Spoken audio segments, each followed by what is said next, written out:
Dabā gājējs. Atklāj un piedzīvo mežu podkāstā ar Tomu Brici un Ievu Smilgu. Es sveicināts podkāstā Dabā gājējs. Esmu žurnāliste un dabā gājēja Ieva Smilga, un šodienas podkāstu epizodē runāsim par izdzīvošanu mežā.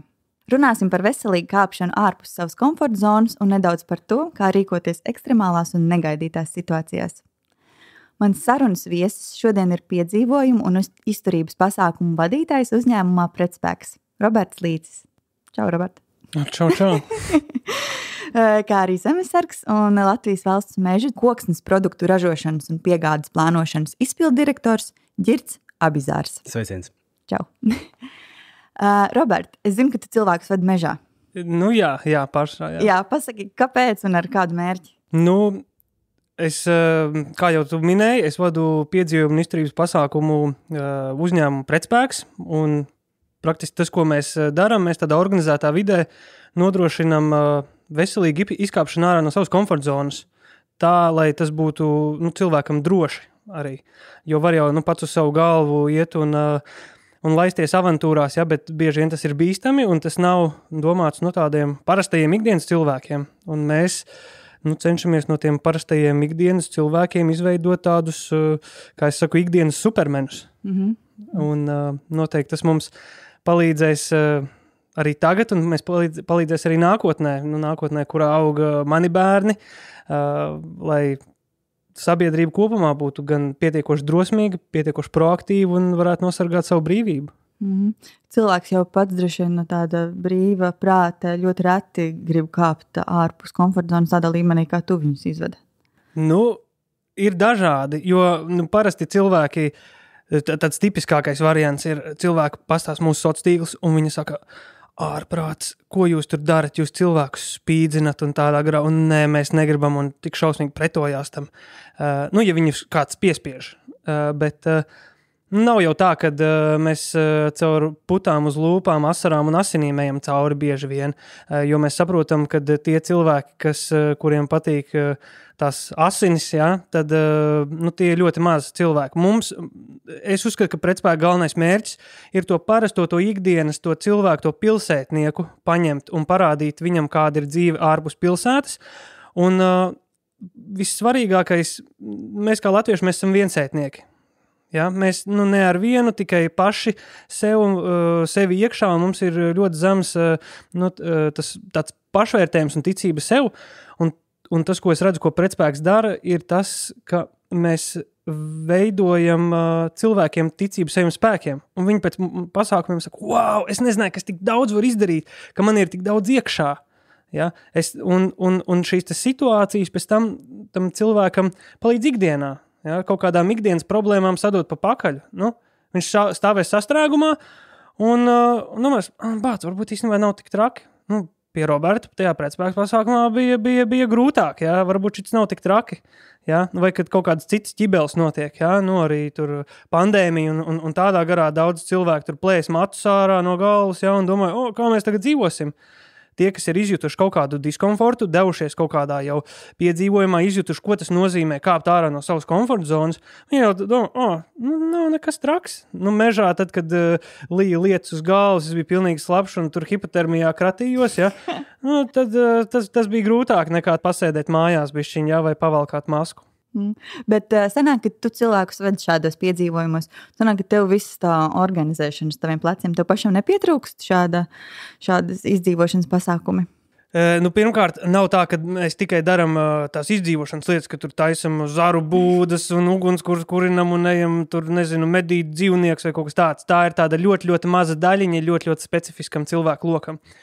Lielākoties mēs ar jebkādām metodēm, kas mums šķiet interesantas, pašiem, gan arī tā kā mūsu klientam, mēs cenšamies radīt šo te izaicinājumu.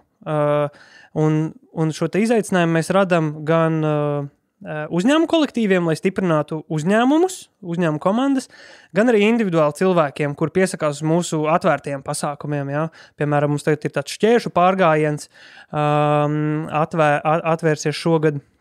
Un tad šeit var iegūt tādu, tā saucamā micro-adventure, ja, tādu mazo piedzīvojumu, izkustināt visu ķermeni, noķert varbūt to brīdi, kad tu pietuvojies tai savai komforta zonai, un jā, tā kā nevienmēr tās ir kaut kādas izdzīvošanas prasmes un kaut kas vaiprātīgi grūts un sarežģīts.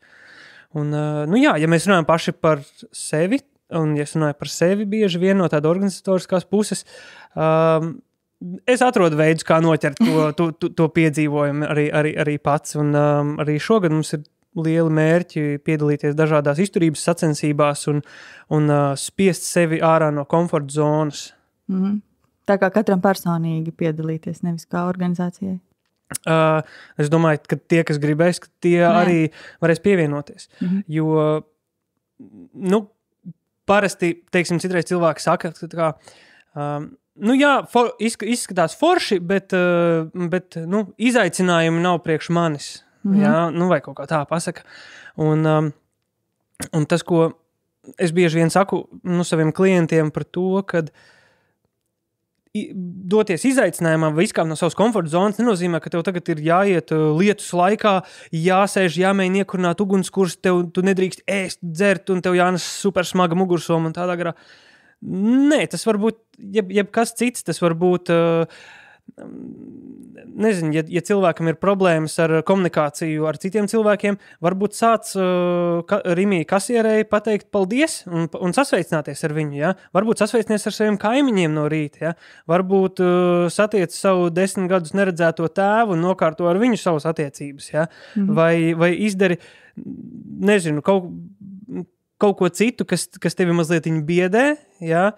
Kur tev sirds pulss palielinās, ja, tajā brīdī, kad tu par to iedomājies, ka to varētu darīt, un dari to, nav obligāti jāiet uz mežu. To var arī ļoti viegli izdarīt pilsētā un rūdīt to raksturu un rūdīt to ķermeni tādā veidā. Ģirt, pastāsti, cik bieži tu ej mežā? Bija periodi, ka es trešo daļu no gada dienām pavadīju. Jāatzīst, tu pieminēji to manu nodarbošanos, bet arī pēc sava dzīvesveida aicinājuma, profesijas, izglītības skatījuma un visām pārējām lietām esmu mežsaimnieks. Savu dzīvi, savu privāto dzīvi, savu profesionālā dzīvi saistījis ar mežiem, ar dabu, ar cilvēkiem, tāpēc šīs lietas man ir ļoti svarīgas. Un, jā, manuprāt, bija labas šīs atziņas, ka pirmkārt, jau pieminētā drošība, arī jebkur primāri drošība, jāapzinās savs sagatavotības līmenis, jo nevienam neliek ziemā šķērsot upi, ja pat nezinu, kāda ir reakcija, vai tu māki elpot atbilstoši un vispārējo, tā kā drošība soli pa solim, pamazām un iepazīt sevi. Un šīs ir ļoti labas atziņas, ka dažreiz mēs iepazīstam sevi tikai situācijās, kurās nekad neesam saskārušies.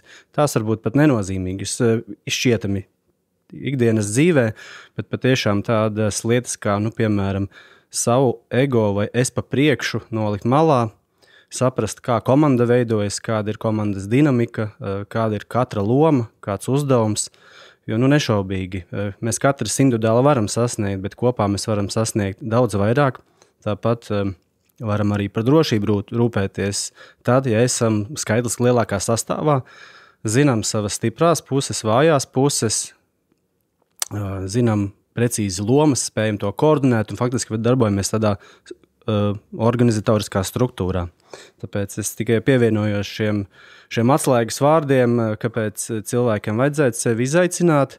Par komforta zonu noteikti mums katram šis termins asociējas citādāk. Vienam iekāpt peļķē ir komforta zonas pazaudēšana, citam varbūt ir ziemas pelde ir ārpus. Tās ir pilnīgi atšķirīgas lietas, tā kā aicināt arī nesalīdzināt. Salīdzināšana noved arī pie negatīvām domām, un tāpēc vēlreiz tikai uzsveru, ka iet dabā, sev kādu jaunu izaicinošu uzdevumu paņemt, iesaistīties kādās aktivitātēs, komandās, atklās par tevi daudz vairāk, uzzinās par sevi. Tā kā jūs pavadat daudz laika mežā, jūs noteikti varētu pateikt, ja pienāk kaut kāda veida x stunda, kādas iespējas mūsdienu cilvēkam ir, kas dzīvo pilsētā, izdzīvot dabā? Es laikam iesākšu. Urbānā vide mums jau gadu simtiem ir iemācījusi rūpēties par savu drošību kolektīvu. Tā kā būvēt pilsētas, mājokļus, nocietinājumus, žogus, būvēt veikalus. Respektīvi, mēs esam savu dzīvi sasaistījuši ar citiem cilvēkiem. Mēs esam atkarīgi no mediķiem, jo paši nemākam visu izdarīt ar sevi, jo arī nepazīstam dažkārt. Tāpat mums vajag kaut kādu aizsardzību, mums vajag kaut kādus pakalpojumus, frizieri. Galu galā bija laiks, lockdownā, ka nevarēja aiziet. Kas nu notika? Lielākā daļa, kas proaktīvi domā, nopirka mašīnīti, nogrieza matus, varbūt iedeva saviem bērniem paeksperimentēt. Es tā darīju. Mana meita tiešām vecākā 2 reizes to darīju, un es biju ļoti labi apmierināts. Viņa iemācījās jaunu prasmi. Tā kā jebkura tāda izmaiņa no ierastās dzīves vides iemāca kaut ko jaunu. Un te ir tas svarīgākais, ka nevajag baidīties vai nevajag kaut kādu haosu, celt paniku un meklēt vainīgos, bet drīzāk sākt ar sevi, saprast situāciju, kur atrodos, kas ir apkārt man pieejams, jo galvenais resurss esmu pats sev. Ja es sevi nomierinu, tad jau pirmo resursu numuru 1 es izdarīju, tad sākšu elpot, domāt, kas ir jādara. Dažreiz noteikti, kas ikdienas dzīvē, šķiet, ka kaimiņi ir kaut kas ārpus manis, bet atcerieties, dažreiz varbūt tā, ka tas kaimiņš būs tavs tuvākais cilvēks. Tāpēc ļoti svarīgi veidot arī sabiedrībā cieņpilnas attiecības. Tāpēc, jebkura izmaiņa, vēlreiz saku, vai klausīties patiesu informāciju, pieejamu, vajag adekvāti reaģēt, proti, pieņemt, saprast, kāda ir katra loma, kur vērsties, un tās ir tās, struktūras, kā sabiedrība funkcionē. Jā, es varu viņam papildināt. Es esmu domājis par šo jautājumu, un tad man šķiet ir tāds interesants jautājums, jo es izdomāju kaut tādu scenāriju savā galvā, balstoties uz pieredzi un doto informāciju. Primāri īstenībā mums vajag darīt visu, lai tā X stunda nebūtu. Mums ir jāizdara tas mājas darbs. Mums ir, kā pareizi Girts teica, gan jādibina attiecības ar saviem kaimiņiem, gan arī mums ir nepieciešamas zināšanas un iemaņas. Ne tikai izdzīvošanas iemaņas, bet arī praktiskas iemaņas, kā piemēram atšķirt patiesu informāciju no nepatiesas informācijas. Mums ir jāizpleš šī informācijas patiesība un jārūda jau sevi fiziski un emocionāli pirms tam. Arī fiziski ir jātrenējās pirms tam, lai sagatavotos, ja kaut kas tāds tomēr būtu. Respektīvi, cēri uz labāko, bet gatavojies ļaunākajam. Un tajā brīdī, ja tomēr tā X stunda notiek, lai vai kas tas būtu, vai tā ir pandēmija, vai karš, vai dabas apstākļi kaut kādi, vai jebkāda mēroga, tad tajā brīdī, kad šī X stunda ir, es uzskatu, ka mums ir nevis jālaižās projām no tās situācijas, bet jādara viss, lai mēs šo situāciju pēc iespējas ātrāk tiktu galā ar šo situāciju. Un, respektīvi, jājautā sev, kā es varu maksimāli palīdzēt citiem cilvēkiem šajā situācijā, lai mēs ar to pēc iespējas ātrāk tiktu galā. Jo vairāk mēs bēgsim prom no tās situācijas, jo viņa ilgāka būs. Jo mēs ātrāk visi savāksimies kopā, kā mēs to atrisināsim, kā es varu palīdzēt, kā es ar saviem resursiem, ar savām zināšanām varu palīdzēt atrisināt šo situāciju. Un tikai tad, kad, kā angliski saka, when shit hits the fan, kad viss ir slikti, es nezinu, lamāties, var vai nevar šeit? Labāk, ne. Jā, kad viss ir ļoti slikti, tad un nav citu variantu, kā jālaižās projām, tad nevis doties hipiju stilā uz mežu būvēt zaru būdu, kurināt uguns, kur taisīt slazdus un medīt dzīvniekus, bet aizbraukt pie vecmammas uz viņas lauku viensētu, lai vecmāma izstāsta, kā uztaisīt dārziņu, kā izaudzēt pašam pārtiku, kā pārtiku konservēt, kā nodrošināt, kad mums ir pajumte, mums ir drošība, mums ir ūdens, mums ir siltums, mums ir ēdiens. Kā pašiem to izdarīt, jo pareizi, kā Girts teica, mēs esam mūsdienās ļoti atkarīgi no mediķiem, no policistiem, no veikaliem, no piegāžu ķēdēm, no valdības, no visa mēs esam atkarīgi. Bet, ja ir tā ātrā palīdzība, forši, ja viņa ir, bet primāri laikam es gribētu uzticēties uz saviem spēkiem. Ja? Un tāpēc arī ir nepieciešams mums šīs te kolektīvās zināšanas, tas civilās, to varētu saukt par kaut ko civilo aizsardzību, ja? Šajās te tēmās izglītot sevi tā līdz kaulam, ka mēs toči esam, kad es varu teikt, ka es pats sev esmu ātrā palīdzība, es pats sev esmu policija, es esmu drošība un es esmu tas veikals, kas piegādās savai ģimenei ēdienu. No tāda aspekta. Un kur ir tā vieta, kur šādas lietas var iemācīties, kur apgūt to visu? Vai tā ir zemesardzē to visu māca? Vai?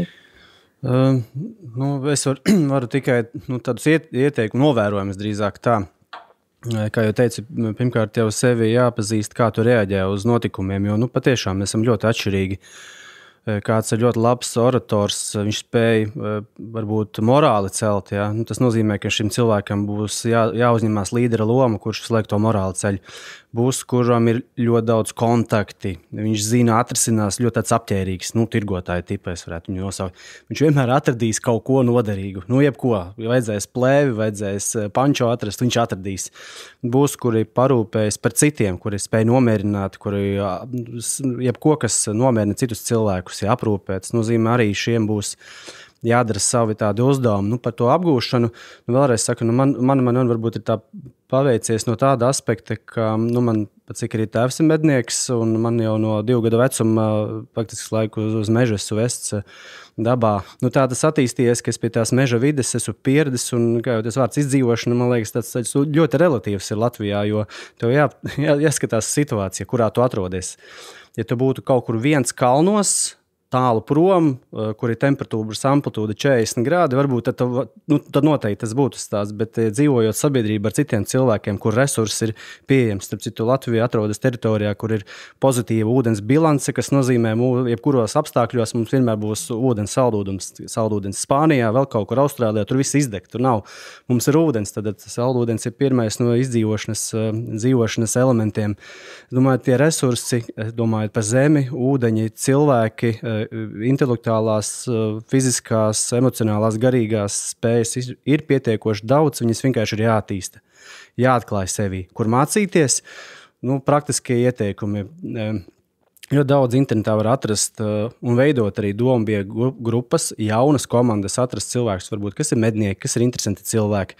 Pievienoties, uzrunāt viņus, vai jūs varbūt varētu mani pavasarī aizvest uz bebru medībām, padzīvosim 2-3 dienas ārā.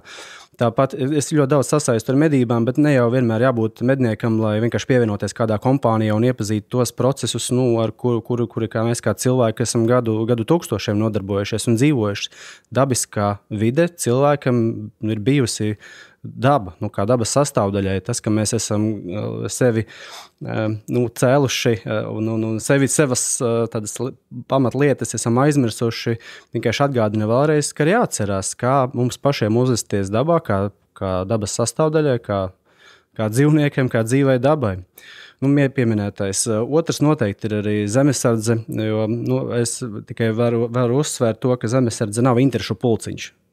Tā ir militāra strukturēta vienība, NBS sastāvdaļa, kuras uzdevums ir gādāt par valsts teritorijas un sabiedrības drošību. Tad 2 elementi - teritorija un sabiedrība. Tas nozīmē, šeit apgūsi gan militārās iemaņas, gan par to, ko nozīmē, kāda ir zemesardzes uzdevumi, kāda loma, kādas funkcijas mācīties. Šis ir viens no, vismaz manā pieredzē, viens no labākajiem veidiem, kā mācīties. Nebeidzās mācīšana ar vidusskolas pabeigšanu vai augstskolas vai jebkādu kursu.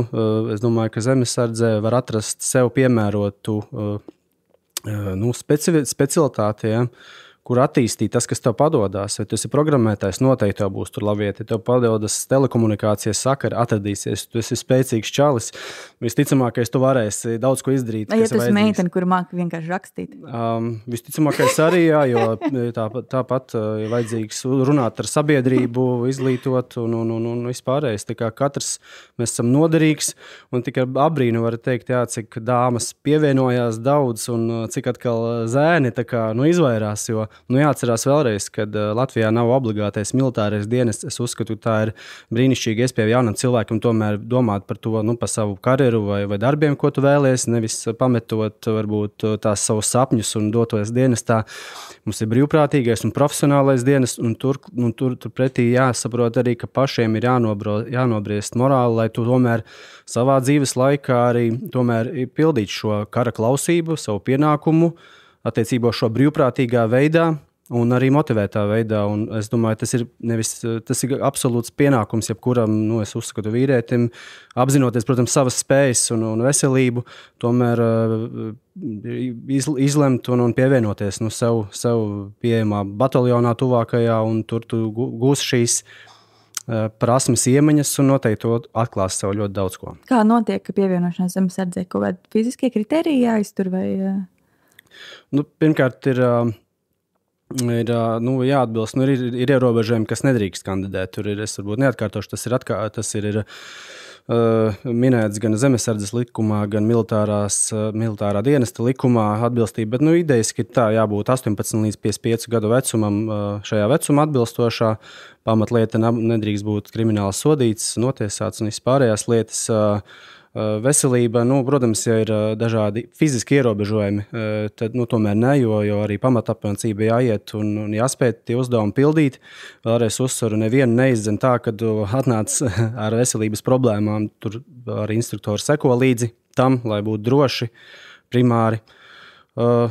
Veselība, bet vēlreiz fiziskā veselība ir jārūpējas katram individuāli. Neviens nevar, tāpat kā ārsts, nevar tev izārstēt tad, ja tu pats negribi sevi ārstēt. Un tas, man liekas, līdzīgi, kāpēc tās kustības ir, kas aicina pievienoties, ka tas ir tas veids, kā tu pats vari rūpēties par sevi, un tikai tādā kolektīvā veidā tev iedot papildus vēl citas lietas. Es par to iepriekšējo jautājumu. Šortlistīti galvā uzķēru par to, kur var vispār mācīties kaut kādas iemaņas un prasmes, kas ir saistītas ar šo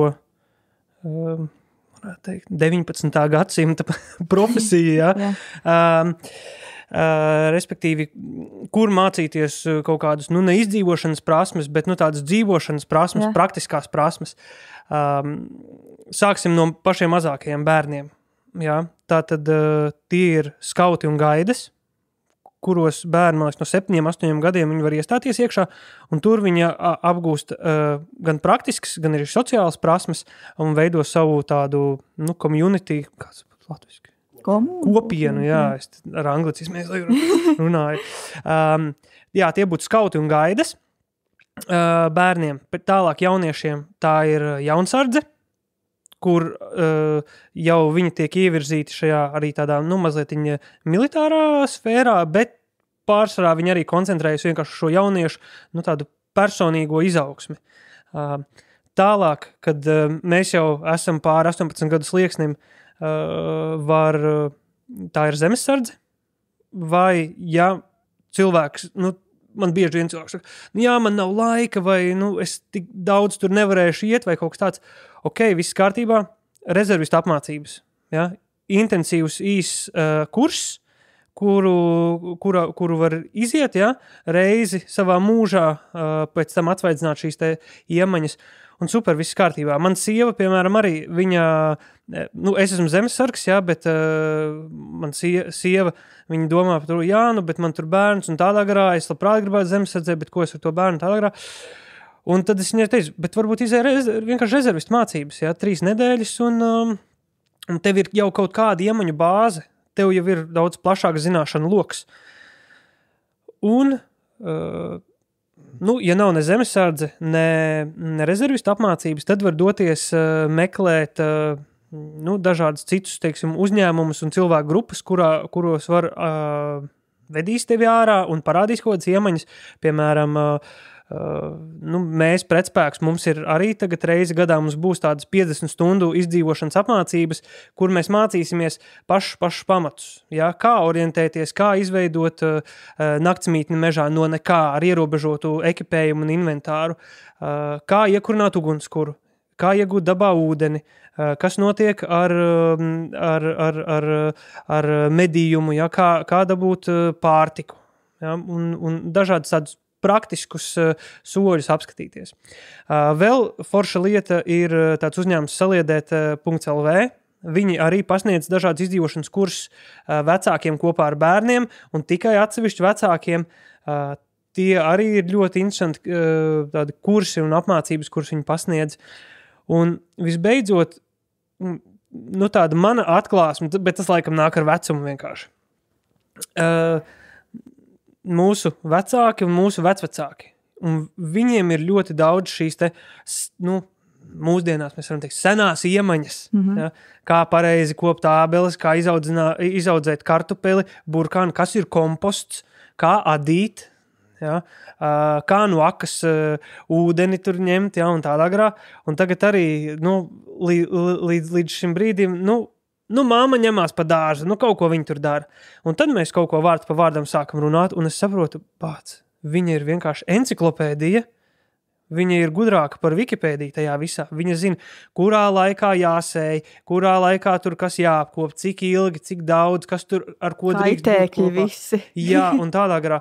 Un es saprotu, ja man vajadzētu tā kā, nezinu, kaut kādā izdzīvošanas situācijā kaut ko, paņemt kādu pie sevis, es domāju, ka es paņemtu savu mammu. viņu gan uzadītu mums drēbes siltumam, ja, gan arī parūpētu, iemācīt tos skills par to ēdienu, ja, tā kā mūsu vecāki un mūsu tuvākie cilvēki, arī kā Ģirds saka, mednieku kolektīvi, ja, tā arī ir baigā informācija, jo mednieks ir kaut kas ļoti, ļoti sens, 100 000 gadu vecs, senas iemaņas, kuras vēl tiek kur mazs cilvēku loks izmanto vēl mūsdienās.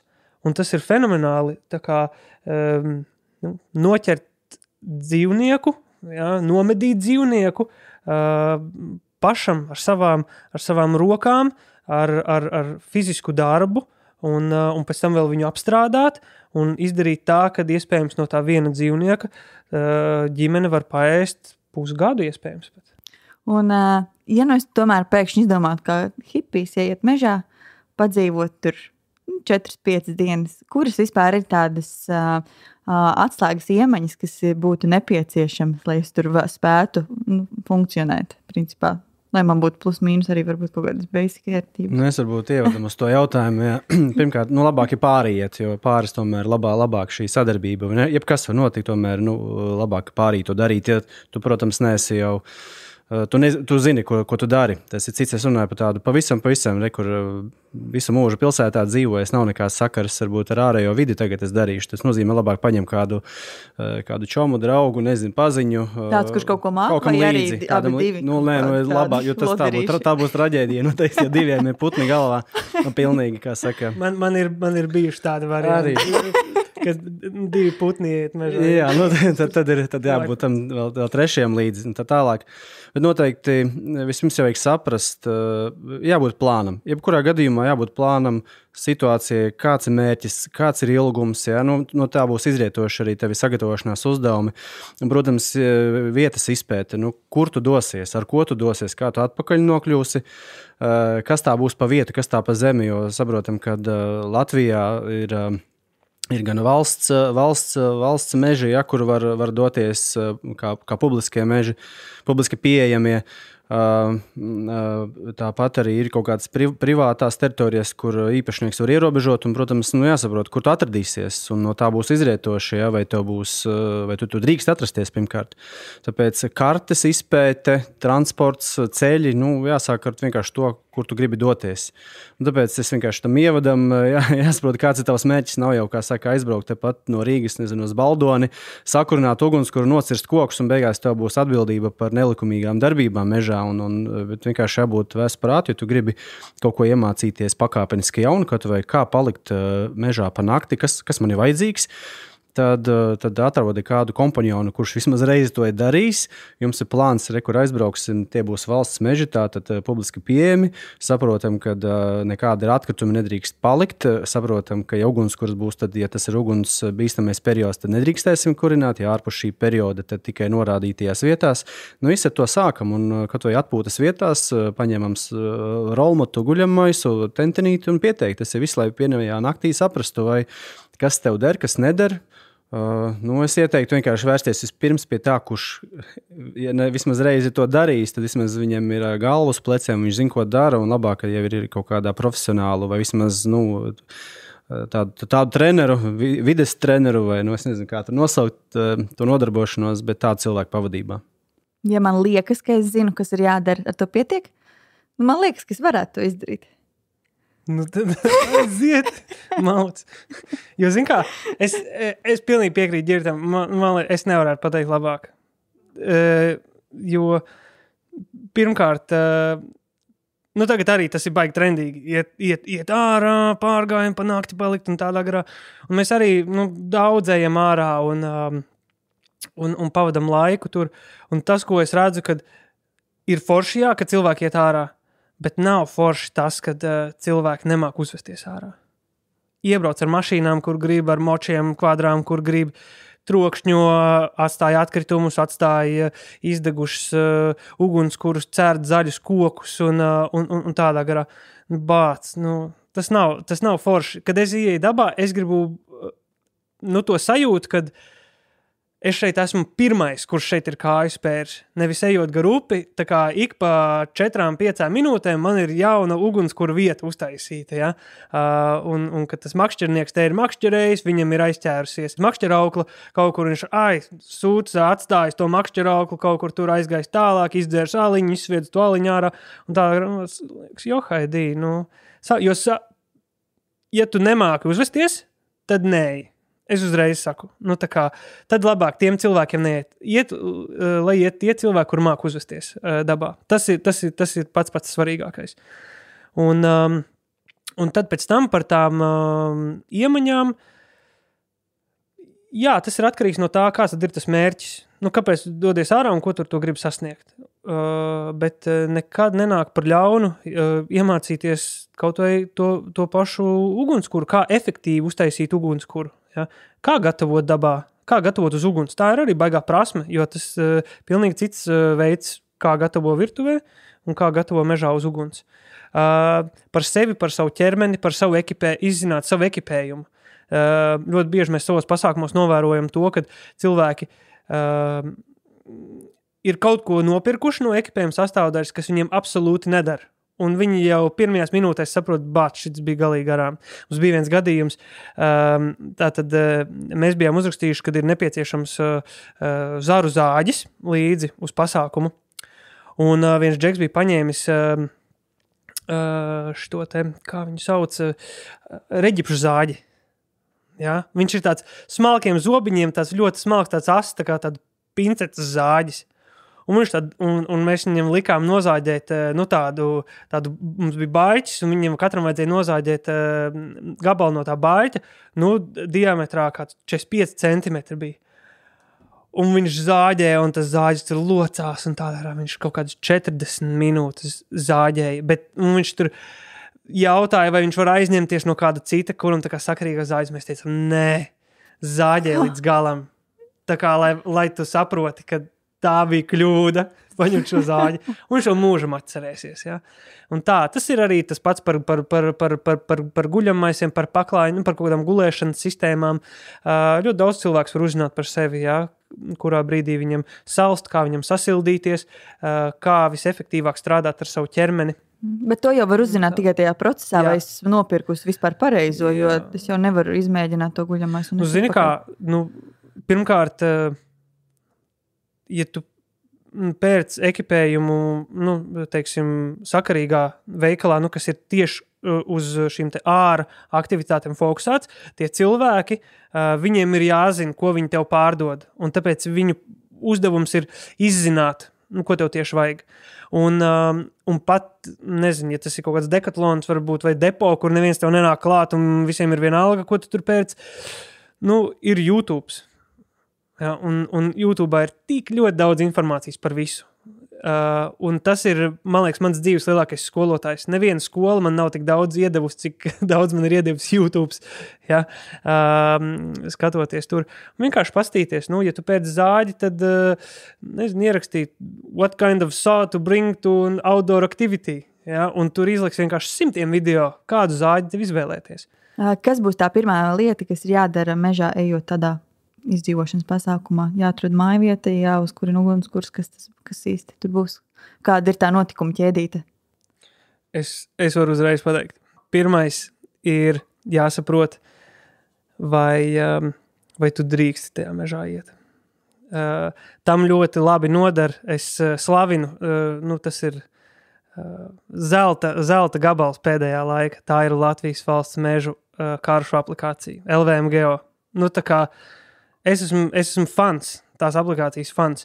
Un, teiksim, tad, kad mēs taisam pasākumus, un viņi ir Latvijas valsts meža teritorijās, mēs vienmēr uzklišķinām, tur ir tāds slāni var ieklišķināt, kas tā ir vai šajā teritorijā ir kaut kādā aizsargājams vietas objekti.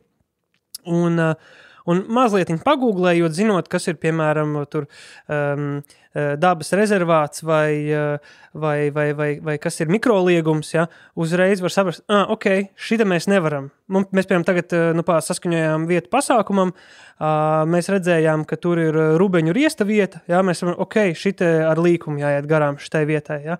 Un, protams, ka mēs netaisījām tur maršrutu cauri uzreiz. Tas ir vissvarīgākais, saprast, vai tu neej vietā, kur tu nedrīkst iet. Jā, vietas izpēta. Numur 1. Es redzu, man priekšā uz galda ir ceļvedes Jurtaka. Tas ir vienkārši ilustratīvs labs piemērs, ka izpētīt to vietu. Tur jau ir sagatavota šī taka ar šīm krāsotajām lietām. Es pats to esmu gājis un vienkārši tu tajā laikā daudz ko var izdarīt. Nevajag uzreiz tur palikt vēl kaut ko, bet aiziet tās zināmās vietas, principā ir 100% droši, ka tur neapmaldīsies. Viņas ir piemērotas šīm turismu takas, ja, tad cilvēkiem bez kaut kādām sarežģījumiem. Tajā laikā tu uzzināsi par ekipējumu, tajā laikā tu uzzināsi, ko tev vajadzēja, ko nevajadzēja, vai ūdens bija pa daudz vai pa maz, vai nezinu, tur 10 zeķu bāri bija liederīgi ņemt, vai tomēr pietika ar 3. Sākt ar maziem solīšiem un tieši tās vietas, kur mēs jau varam atrast un nemēģināt tagad uzstādīt par kaut kādu uzdevumu, izaicinu sevi uz apmaldīšanos un tad risināšanu. Ja tev nebūs tās spējas, prasmes, visticamākais tev būs citas likstas tur iestāsies. Tā kā es par iepriekšējo vēl gribu uzsvērt, ka jā, šī uzvedības higiēna kultūra ir primāri un es esmu ievērojis, ka cilvēki tiešām dažkārt pieraduši varbūt pie kaut kādām citiem apstākļiem, ka atrodoties mežā uzvedās skaļi, uzvedās pamanāmi, lauž, dara tādas lietas, kas principā uzreiz tev parāda, ka tu esi te bijis un tu esi īstenībā sacūkojis to vietu. Tā kā, ja tavs mērķis ir izzināt jaunu teritoriju, tas, kā jau minēja Roberts, apstamies geo aplikācijā, kur es drīkstu publiski iet, kāda ir ierobežojuma, tad es izdomāju, kā es tur nokļūšu, ja man ir savs transports, brauc ar savu, ja ir sabiedriskais, tad kā es nokļūšu un pēc tam kā ar kājām, pastos arī kaut kādas tādas lietas. Aizeju, izpētu teritoriju, saprotu, kas tur ir, kas ne, un varbūt nākošajā reize atbraucu, un tad es jau sagatavoju, sakrāmēju savu mugursomu, zinu, ka tur, piemēram, var to ugunskura kurināt vai nē, tur nevar, tad es nekurināšu. Tas vienkārši aizbraukšu vakarā, palikšu pa nakti, rītā braukšu prom. Kurā sezonā tas atrodas, varbūt to var apvienot, ja tas ir vasaras laiks, varas izskaņa ar ogu laiku, tad es to varu apvienot. Rudens seņošanas laiks ideāli, vēl dzirdējuši arī varbūt kādu briežu riestu un tā tālāk, briežu bauri. Tā kā, tas tikai būšana dabā paplašana, bet es vēlreiz uzsveru, ka nevajag pārsteigties uz savu līmeņa pacelšanu uz augšu. Bieži vien viņš ir zemāks nekā mēs esam tā iztēlojušies, un tie cilvēki savukārt, kas dzīvo lauku vidēs, kas meža vidē, viņi labāk saskata, viņi ir vērīgāki, viņi pamana daudzas lietas, likumsakarības, kas savukārt tev ļauj labāk izdarīt savas izvēles, novērtēt situāciju un atbilstoši rīkoties. Un kad tā izpēte ir notikusi, tad kas tālāk ir? Kāds ir tavs uzdevums, ko tu gribi darīt? Palikt pa nakti. Jā, ja tas būs, piemēram, ziemā ar mīnus 20 grādiem, tad visticamākais tev cits būs ekipējums nekā vasarā, kur tu zini, ka temperatūra nenostalīdēs zem plus 5 grādi. Līdz ar to svarīgs tas ekipējums, ko tu gribi izdarīt. Ja tu gribi pastaigāties, staigāt, ja, tev būs viens ekipējums, tev būs noteikti arī kaut kāds, piemēram, tā ir pastaiga, tad sapratīsi, tev ir smagā mugursoma, ja, teiksim tā 3 dienu mugursoma vai vieglā. Kaut kāda, kur tu tikai pirmās lietas, ja. Nakšņosi, nenakšņosi, kāds būs sākuma punkts, beigu punkts, kur kaut kādas darbības, ja kas notiek, ko tu darīsi, ja tu esi viens vai tev ir pārnieks vai pārniekam, vienalga vai komandai ir kaut kādas specifiskas lietas, kas jāņem vērā. Nezinu, varbūt jebkas. Mēs ļoti daudz lietas minam, bet vienkārši pašam ir jānofokusējas, kas ir tas, ko tu gribi iepazīt. Vienkārši, ko tu gribi iepazīt. Varbūt elementāri pajautāt sev, ka es gribu iepazīt varbūt kaut kādus augus. Tad es nopērku noteicēju vai lejupielādēju, eju meklēju. Ja es, piemēram, zinu, ka piemēram, es pats arī pavasarī diezgan daudz pēc ziemas perioda pirmās šīs nātras ēdu, vasarā lēdzerkstes ļoti labas kuņģim, tāpat visas tējas, kas ir kaut divlapu asinzāli, gan vībotnes, jebkas ugunspuķa, kas lieliskas tējas ir, tad es mēģinu iepazīt augus, sāku ar botāniku, varbūt izrādīsies, ka man ļoti interesē augu vākšana.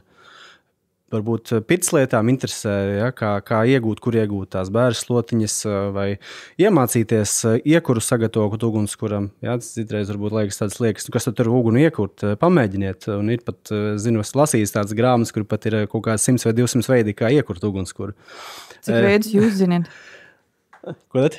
Es pieprotu tikai vienu veidu, kas man vienmēr strādā un kurus mācu un tas vienmēr nostrādā.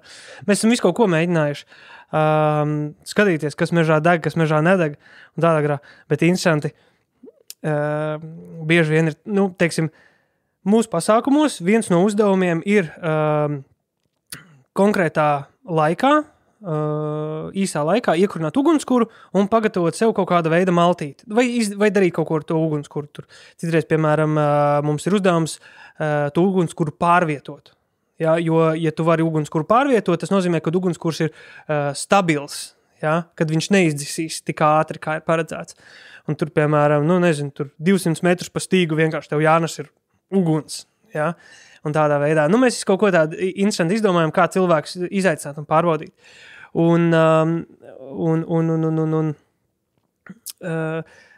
Tas, ar ko es bieži vien saskaros, citreiz atnāk kaut kāda džeku komanda vai tur vecpuiši vai kaut kas tāds. Un es saku, tagad taisīsim ugunskuru. Es izstāstīšu, teiksim, kā tas notiksies, kā es kurinu ugunskuru un es jums nodošu tās zināšanas. Un pašā sākumā, kad es nebiju tik uzstājīgs, un tad Džek teica, jā, mēs jau zinām, kā to visu izdarīt. Un šā, labi, tad paskatīsimies, jā, kā tas notiekās. Un tagad viņam tiek dot pusstundas, lai iekurinātu ugunskuru, un Džek jāatnāk ar tur zaļiem zariem, zaļām sūnām, sapuvušiem kaut kādiem kogabaliem, uz kuriem tur sēnes aug virsū, ja? Un viņi mēģina iekurāt, viņi saka, nesanāk, un tur vari vēl tur sērkociņus iedot, vai kaut ko tolts papīrs nav kādam, un tādā garā, bet tolts papīrs arī, viņš ļoti slikti deg tolts papīrs. Un vienkārši, es saprotu, bāc, īstenībā tie pat spicākie un veči, kuri tur runā trīsstāvīgos vārdos, īstenībā viņi nemāk. Un tad kopš tās reizes, tad katru reizi, kad mums ir šis uzdevums, es apstādinu, nolasu, parādu, kur salasīt, kā iekurināt, un mēs to daram. Un pamatā bieži vien tas visbiežāk mēs to daram ar kramiņu. Jo kramiņš ir tāds labs pacietības treniņš. Ar sērkociņiem cilvēki var kurināt mājās, paši, jā, ar šķiltavām, dedzināt savus tolts papīrus un tādā garā, bet pie manis ar kramiņu tā ir lielākā ekstra. Tad kramiņam vienmēr ir jābūt savam līdzi. Ja tu māki viņu izmantot, protams. Tur arī tā bieži vien ir cilvēki nopērk lētāko kramiņu, kāds ir pieejams, un tad kāpēc Robertam tā dzirkstela tur tik liela sanāk, bet man tur tikai kaut kāda brīnumsvecīta ir, jā. Tas tāpēc, kad arī kramiņiem atšķirās, jā, loģiski, jo dārgāks kramiņš, jo viņam būs lielāka dzirkstela, jo ar viņu varēs labāk aizdedzināt. Un ir bijuši mums gadījumi, ka to kramiņu pat vienā reizē ņem un visu iztērē un neiekurina ugunskuru. Jo vienkārši cilvēki nemācās no tām savām kļūdām un mēģina izdarīt kaut ko, kas nav iespējams. Vasarā ir iespējams kādu laiku padzīvot mežā, iztiekot ar to, kas tur ir atrodams, un tur uz ugunskura apcept vai kaut ko tā?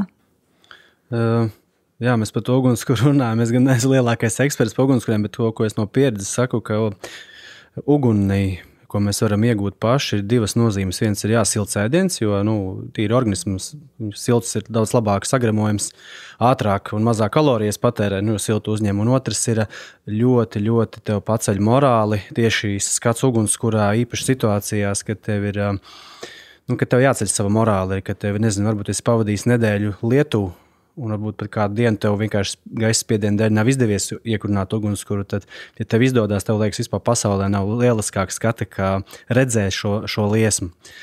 Tās ir manā skatījumā, tāpēc tās prasmes, ko tu minēji, mēs jau varam stāstīt, un jebkurš var stāstīt, ja, bet visticamākais mums Robertam būtu jāpierāda, ka viņš to var, un tāpat arī citiem, ja, kuri ļoti daudz runā, vienkārši jāpārceļ savu vārdu uz darbiem, un tad jāsaka, vispirms ir darbi, un tad ir vārdi un rekomendācijas. Pretējā gadījumā mēs vienkārši saklausāmies visu kaut ko, kas nav pat pārbaudīts, un tāpēc es personīgi runāju tikai tās lietas, ko es esmu pats ar rokām izdarījis un pārliecinājis par to. Un nevis teorētisko literatūru, tā ir liela nozīme. Par vasarā kurināšanu es teiktu vēlreiz, tad vasarā mēdz būt, ka jau pat no aprīļa beigām iesāks Latvijas teritorijā ugunsbīstamais periods, kas bieži vien noslēdzas tikai septembra beigās. Tā, vismaz atcerieties, pagājušais gads kāds bija. Tā kā kurināšana jebkurā gadījumā tad ir aizliegta. Un vēlreiz, vasarā arī diezgan ir šis gaišais periods ir garš, un tas ugunskurs prasās jau mazāk.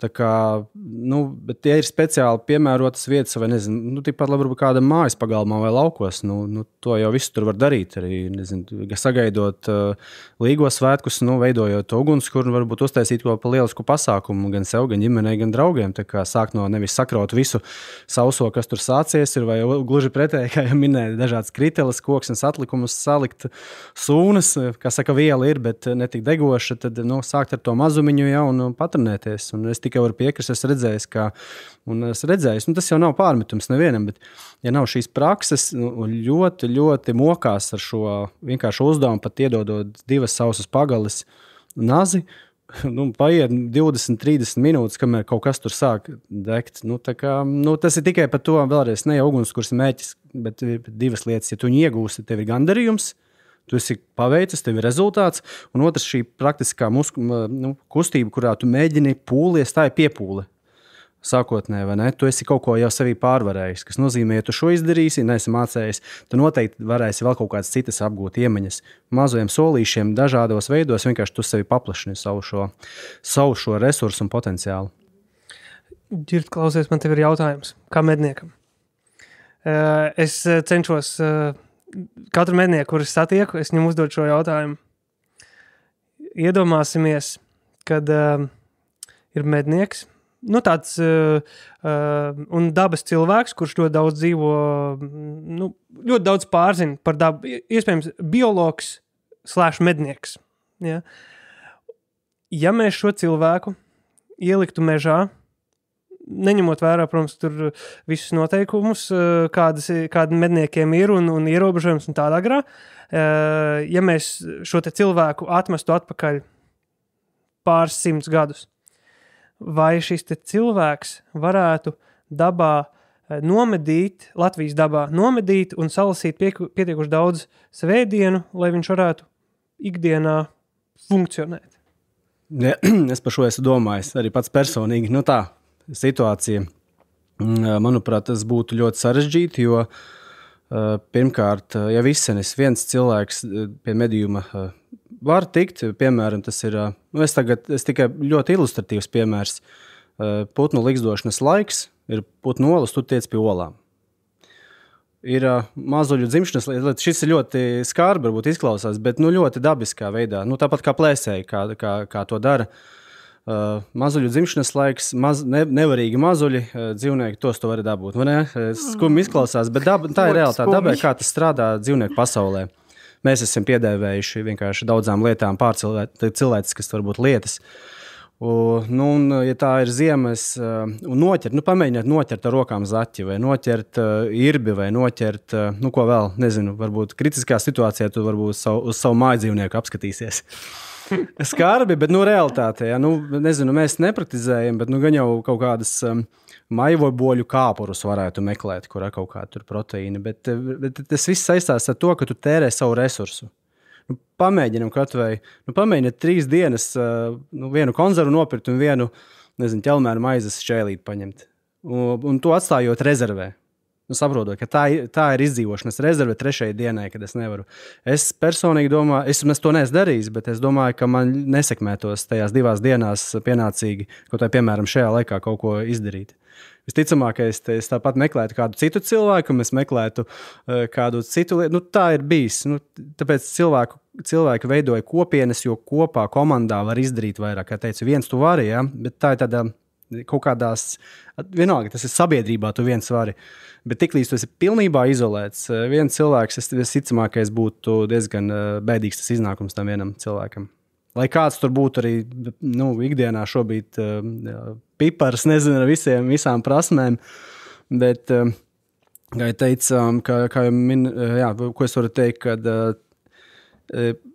forma jau var būt, nosaukums var būt, bet saturs ir jāveido pašam. Tāpat arī, ja tu esi mednieks, piemēram, tad tas nenozīmē, ka tev ir tikai instrumenti, ieroči, zināšanas, bet tev arī jāpraktizē, tev jāveido šis saturs, arī šī attieksme, šīs zināšanas par dabas procesiem, par to, kas ir ētiski, kas nav ētiski, kāda ir mana uzvedība, kāda ir mana rīcība, vai manas vēlmes tiek apmierinātas ar minimālu kaut kādu patēriņu, ja nevis maksimālo. Tās lietas, arī šīs lietas ir jātrenē. Robert, tu varētu izdzīvot? Noteikti nē. Cik dienas tu sev dod? Tik, cik man ir rezerves uz punča. Jo mēs arī, es daudziem, mums arī nāk uz to izdzīvošanas kursu, nāk mednieki un stāsta, teiksim, kādi ir tie procesi, kas notiek dabā, un ko tādā ļoti teorētiskā līmenī, ja nebūtu mums noteikumi, normas, ierobežojumi, ko varētu mēģināt noķert un kādu ēdienu dabūt no dabas. Un praktiski, kā Ģirds saka, vienam pašam cilvēkam ir baigi sarežģīt to izdarīt. Jā, pietiekoši daudz kalorijas dabūt, tās, jo mēs nerunājam šeit par 2500 kalorijas, kas mums ir, kad mēs pilsētā pie galda strādājam. Tās ir 3,5 līdz 4000 kalorijas, kas mums ir nepieciešamas dabā. Un viņas dabūt no maivaboļu kāpuriem, skudrām, melenēm, vai kaut kā tāda ir šausmīgi grūti. Un ko mēs, starp citu, mums bija pagājuši gadu, bija uzdevums izveidot sev, dabūt sauju ar kukaiņiem, kurus dalībniekam vajadzēja apēst. Mums bija stāstīts, kādi ir kritēriji, kādus konkrētus kukaiņus var lasīt, kādus nelasīt, un dalībnieki gāja un meklēja.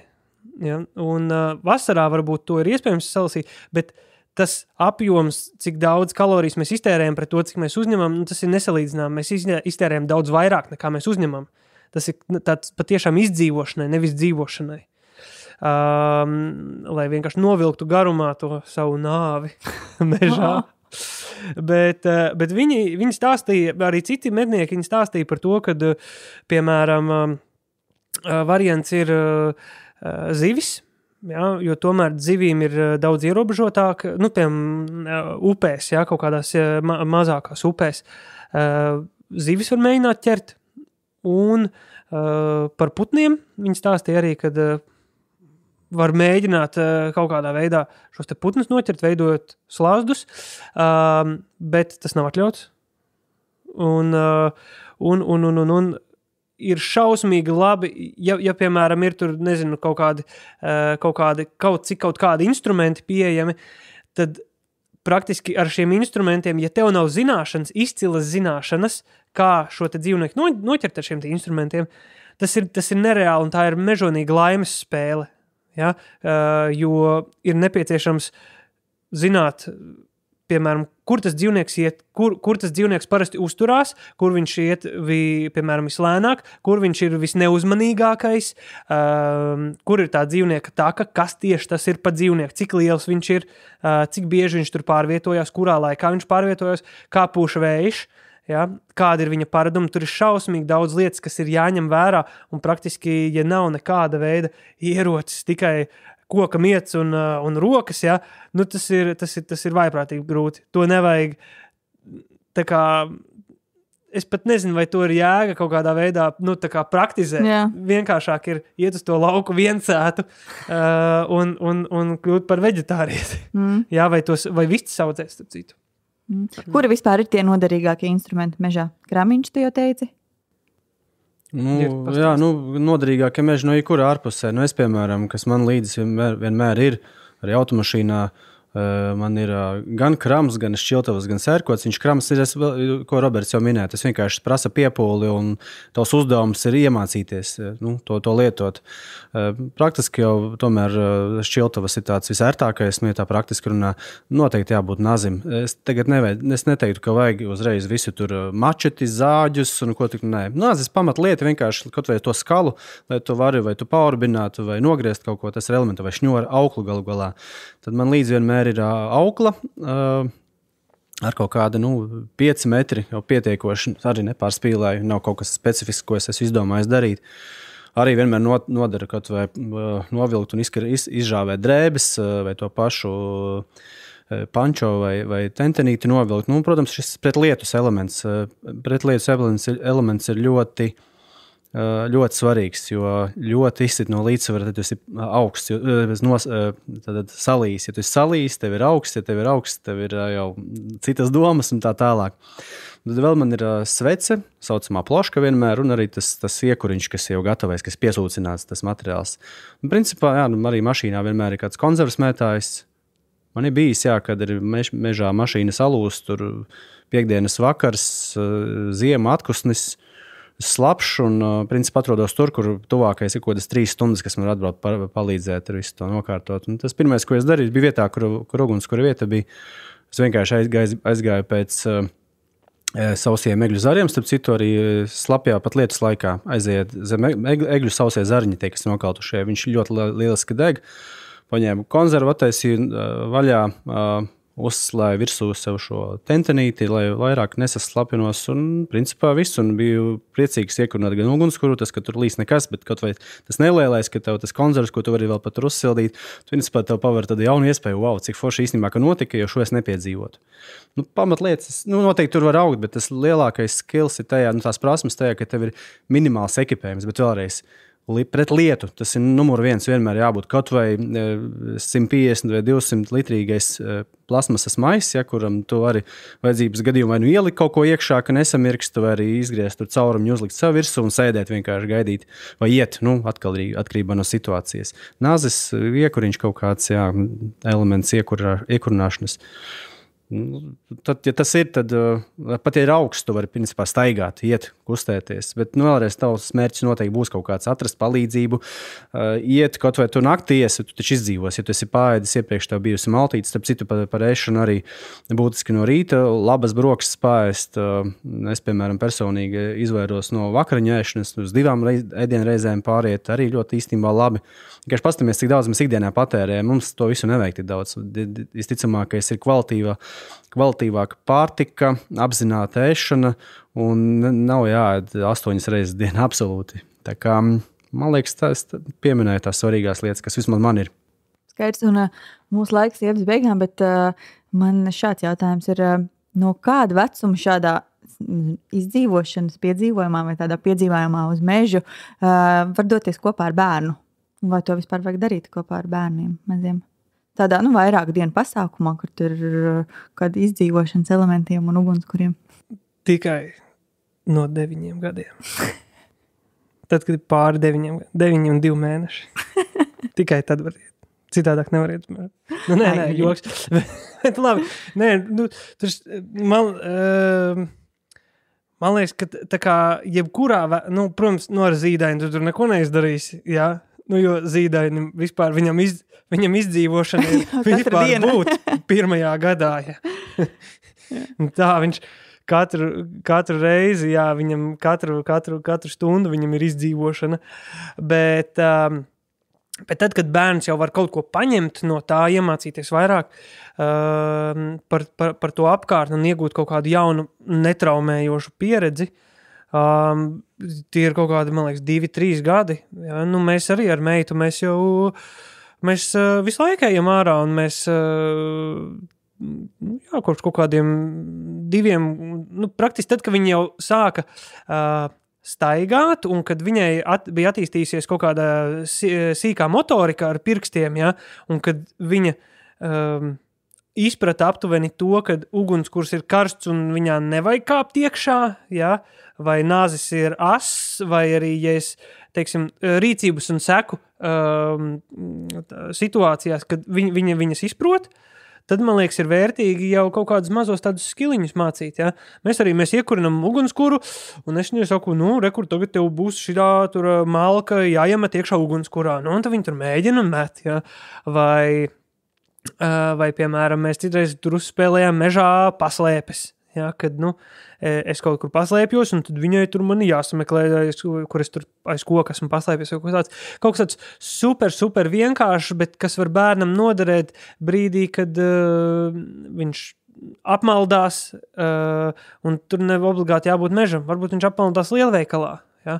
Bet viņš saprot, ok, mēs tur ar tēti māmu spēlējam tur to paslēp spēli, gan jau, ka viņi kaut kur te pās ir vienkārši jāiet tur meklēt, vai jāuzjautā kādam, ja, kur viņi ir paslēpies. Un tā kā, man liekas, jā, tik līdz ir attīstījusies kaut kāda sīkā motorika, un tas bērns jau spēja kaut ko no tā visa uztvert un dabūt ārā, tas ir tas laiks, kad to vajadzētu darīt. Jā, varbūt ģirte kaut ko papildināt. Jā, noteikti tik līdz mums, mēs varam mācāmies no audio-vizuālā skatījuma, proti tas, ko mēs redzam, bet taču arī pierādīts, ka daudzreiz arī mūsu sajūtas, emocijas, smaržas jau agrā bērnībā jau ir iespiedušās tik dziļi, ka mums uzplaiksnī, kad mēs nāk kādā dzīves posmā saskaramies ar kaut ko, tāpēc, man liekas, tik līdz bērns nav jānes uz rokām, tad mēs arī varam sākt kopā pavadīt to laiku meža vidē, ārā. Maziem solīšiem, man liekas, lielisks piemērs šo paslēpes spēlēšanu, ja, un arī tad kaut kā norunāt jau pirmie solīši, ja tu man neatraut, kur mēs satiekamies, un tad vienmēr arī zinās, kā citreiz dzīvē mazs piemērs, bet noteikti varbūt pat noderēs kādreiz tev, ka tu pieaugsi, iepazīt ar smaržām, garšām, pastīties, kas ir pirmie noteikti, bērns jau redz to, kas ir apkārt vistuvāk sev, gliemeži, zāli, skudras, daudz vairāk nekā mēs pamanam, un tie pamati, sākumi, smaržas, saprast, kas ir tā vides iepazīšana, noteikti tev vēlāk atstās drošu šo iespēju, jo, es varu iedomāties, ja es būtu betona džungļos izaudzis, man liekas, es ticamākais mežā man radītu bailes, un savukārt, ja es dzīvotu visu laiku jau no bērnības laukos mežā, man visticamākais betona džungļos ir bailes, un īstenībā man tā ir, man urbānā vide mazāk uzrunā, jo es vienkārši neesmu, tā man nav man dabiskā vide, un savukārt lauku meža vide ir tā, kur esmu izaudzis, un tāpēc, man liekas, tur ir visdrošāk. Tas, ka tur ir naktī kādas maņas pazūd, piemēram, šī nav redzēšanas iespēja, arī lielisks veids, kā, piemēram, mednieki daudz pavada arī mežā naktī laiku, ne tikai mednieki, protams, tas var būt tas, kā vairākas lomas un savā dzīvē es pildu, bet izslēdzās ārā redzi, to pārējiet, pastiprinās pārējās, dzirde pastiprinās. Pamēģiniet kādreiz smaržas, tu jūti entās lietas, pat cilvēks varbūt, ka to neredz, bet neredzi viņu, bet tu jūti viņa smakas kaut kur, kas iet vējš nes uz tevi. Un tāpēc, ja šīs mums ir pieaugušiem cilvēkiem, tad bērniem noteikti šīs tikpat ir svarīgas. Tāpēc, man liekas, vecuma ierobežojums nav, tikai jāapzinās, kas ir tā vide, lai neapdraudētu, lai mēs arī nepakļautu briesmām ne sevi, ne savus bērnus, vai arī tam, to vecāku, kur bērnus mēs esam paņēmuši savā gādībā, uz tām dienām pasteigas, iepazīšana, atrašana, tā kā tās iespējas ir plašas. Super! Liels jums paldies par šo sarunu. Epizode ir beigusies un tiekamies dabā. Tiekamies. Čau! Jā, tiekamies tā.